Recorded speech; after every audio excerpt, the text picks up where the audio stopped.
I wonder if you could expand upon something you said earlier. I had a question about my grandson. One of my grandsons is 13, and he's a bit of, he goes in a different direction.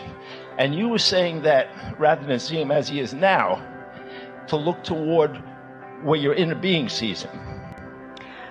We said something almost like that, but just a little bit different. And we are so happy that you've asked this question.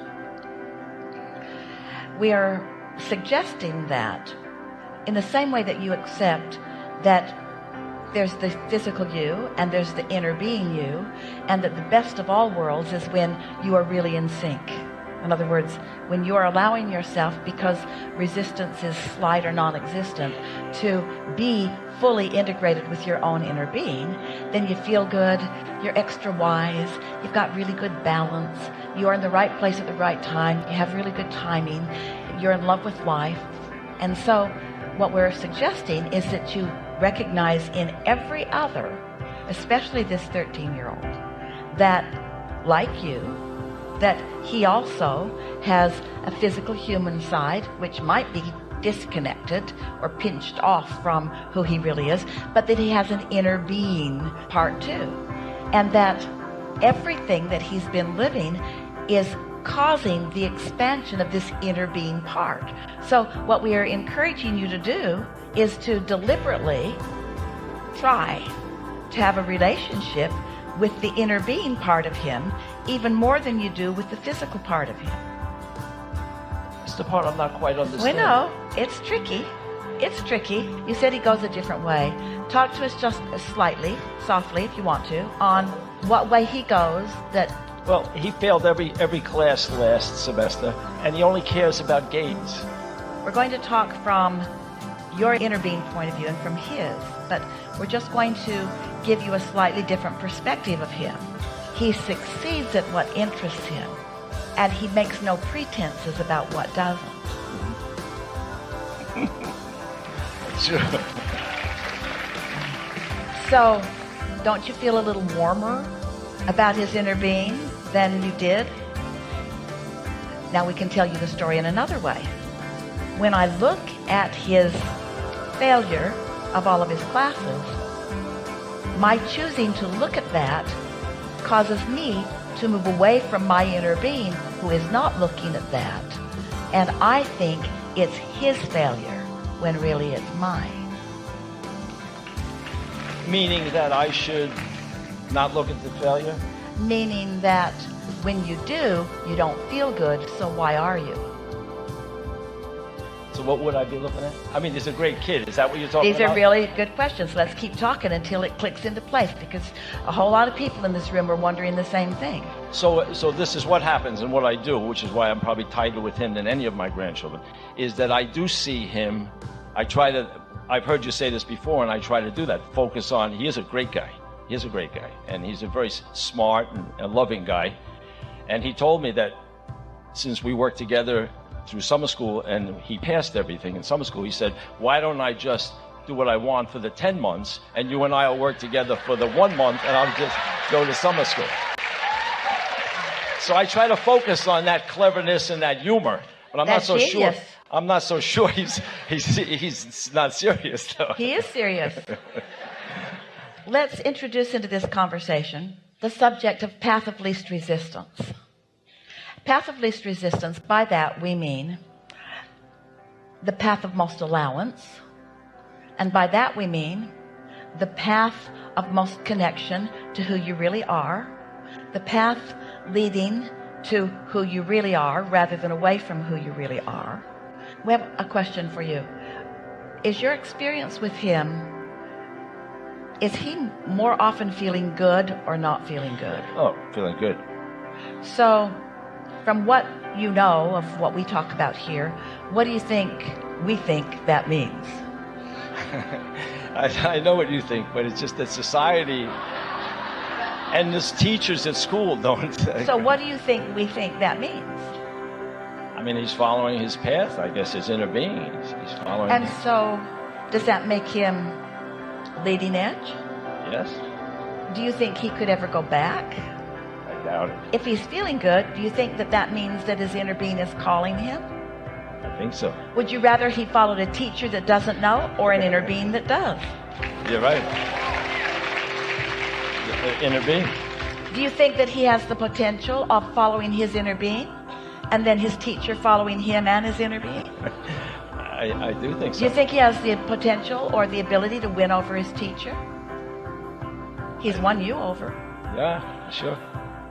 I do think so. I do think so. It's just in the meantime. In the meantime. I say in the meantime when I have to go see the principal and these people, and I guess I'm being distracted by them, that you're saying that I should just focus on the fact that he's happily going in the direction of his inner being. I'm pretty happy with that, and that these other people, I guess, will fall in line. Well, we liked your opening words to us. You said he goes a different way, or he goes his own way. You didn't want to offer any criticism. You were just pointing out that he approaches life in a sort of different way. And we want to say to you that when you look into your current population and you find those who stand out, rarely have they followed the norm. True. But the norm clamors to condemn them. Why do you think that is? Why do they condemn them? Yeah. I guess because they're different. They don't follow the society. And so why do you think the norm needs to control this unique 13-year-old of yours? Why would anyone need to control him? Well, I guess he shows them a different something higher. Yeah. He's happy. They want to be. He's confident. They want to be. They're not confident. They're afraid. And so many parents are afraid. They're afraid to turn loose of the guidance of their child. They want the safety of what is rather than the thrill and the adventure of what really is. You see, if you said to us, I have a 13-year-old grandson and he is miserable, we'd be having a whole different conversation. We'd be encouraging you to encourage him to hook up with who he is. But he's already hooked up with who he is, and he's already romping in the direction of magnificent things. And what you're worried about are the masses who don't get that. And we say, his inner being isn't looking back at the masses, and he's not looking back at the masses, and we're not looking back at them, and we don't think it's a very good idea for you to do it either. If you need everybody to agree with your approach to life, then you're always going to be standing in the place of bewilderment, because there's so many different ways of approaching life experience. But if you just break it down to the simple understanding about your own guidance system, the thing that we enjoy so much in watching relationships with people like you, with people like your grandson, is that what you get to demonstrate to each other is alignment. And you don't have anything else to give anyone. If you are not in alignment with who you are, you have nothing to give except rules and regulations and requirements and mediocrity and boredom and defensiveness and rationalization. That's no way to live.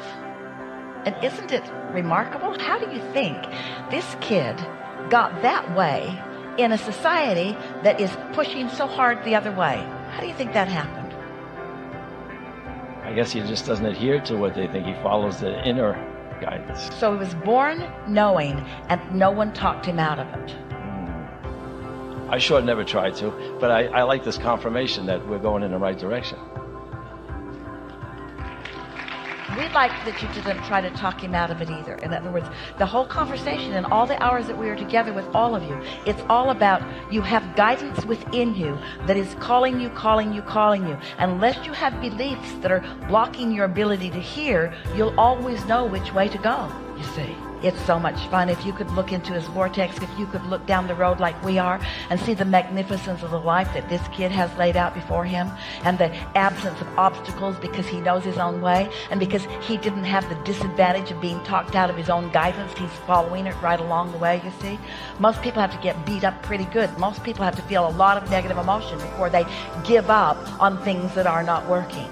Isn't it nice to know someone who didn't have to give up on what didn't work? He just always got to do what does. Which is probably why I feel closest to him. Yeah. and he to you. You are the catalyst for him. I appreciate that. And I just want to say one thing. I just really appreciate the daily YouTubes, the books and everything, and Esther and Abraham and Jerry. I really, really made a huge difference. We're all in this everything together, that we aren't said we? today. Yeah, thank you This so much. conversation took thought where it has not been before. Our appreciation is to you. Thanks so much.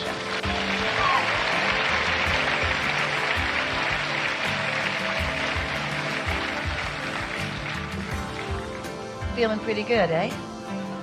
Now you've got the whole of this in your understanding, do you? Do you know that you are the creator of your own reality? And do you know that you are the creation that you are the creator of? And do you know that you are an eternal being who is here in this physical body for the purpose of mixing it up with others and becoming more of who you are? And do you know that every negative emotion you have is a gift or a blessing that someone has offered to you, because it is helping you to realize that you're looking over here when what you really want to do is look over there? Do you accept the fullness of your inner being? Do you think that your inner being has benefited by your contrasting experiences? Do you think that your inner being feels appreciation for the expansion that your inner being has experienced as a result of your willingness to play with one another? Do you think that your inner being stands in that expansion at all times and holds steady to that frequency?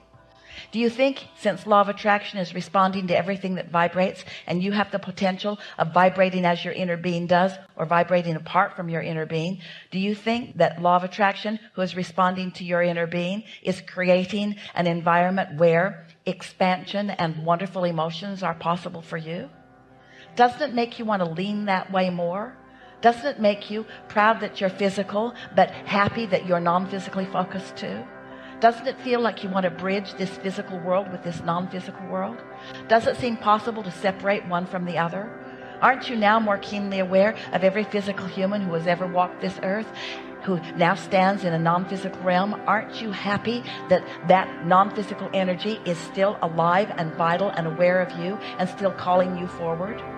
Does it feel possible to you that non-physical energy can call you into the creative energy that is in this vortex without you croaking?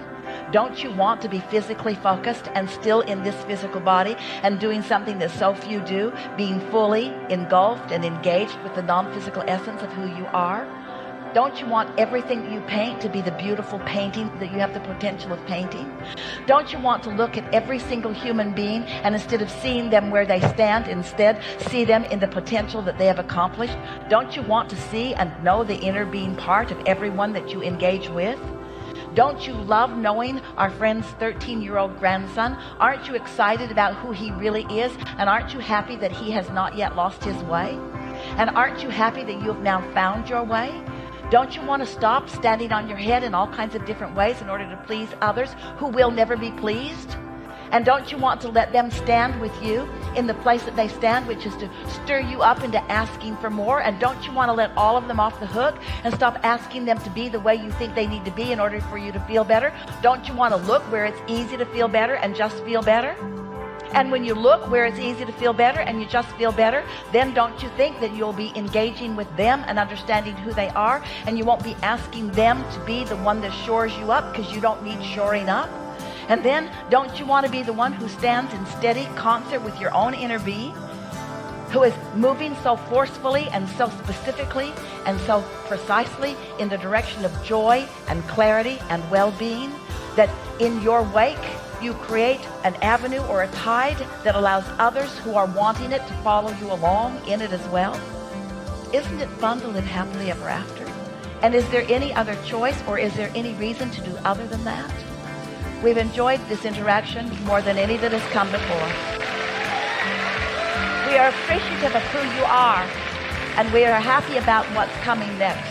And we are encouraging you, now that you have this clarity, to look into the nowness that is really who you are and feel the fullness of who you really are. And then notice the sort of tidal wave that you are for the well-being that you came here to live. There is great love here for you. And as always, we remain in your vortex.